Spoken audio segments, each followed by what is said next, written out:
Hallenstadion. Swiss Music Awards, Promi-dicht in diesem Hallenstadion mit entsprechend grosse Ex-Bachelor Vujo Gavric. Du bist sicher auch mit dabei. Sagen, klar, ich bin ja auch ein voller Promi. Ex-Nationalrat Christoph Mögeli.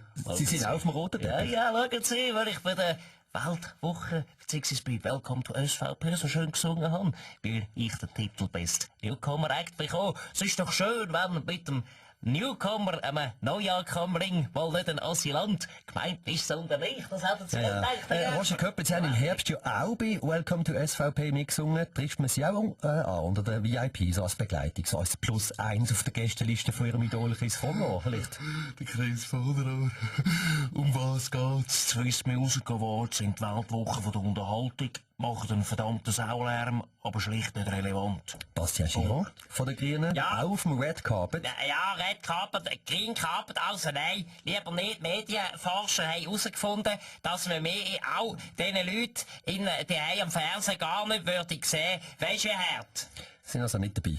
Wir sind jetzt aus Tschüss in der Runde. Roger Federer oder ein Tennisexperte. Heinz Günther. Roger, wär doch mal schön gewesen, ein bisschen Musik von dir als immer nur das Gejammer zu hören. #Cry Baby Cry. Ja gut, Heinz, ich habe ja schon alles gewonnen, so ein Swiss Music Award erfährt man noch, oder? Bei all meinen Kindern, oder? Klappt's vielleicht aber bald mit einer Band, oder doch vielleicht mit einem Orchester, oder?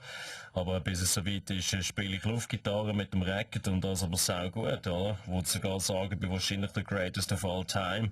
Und hoffe, es gibt bald Best Air Guitar Act of the Country Award, oder? Ich meine, ja, ciao zusammen, du hast den morgen. Ich singe heute Abend mein neues Lied. Ah, das habe ich gar noch nicht gesehen im Programm. Ja. Dürfen wir bereits schon mal eine kleine Kostprobe bekommen? Okay, was du bist. Check. 1, 2, 1, 2. Das ist mit dem Soundcheck eingefallen. Zum Glück ist wichtig.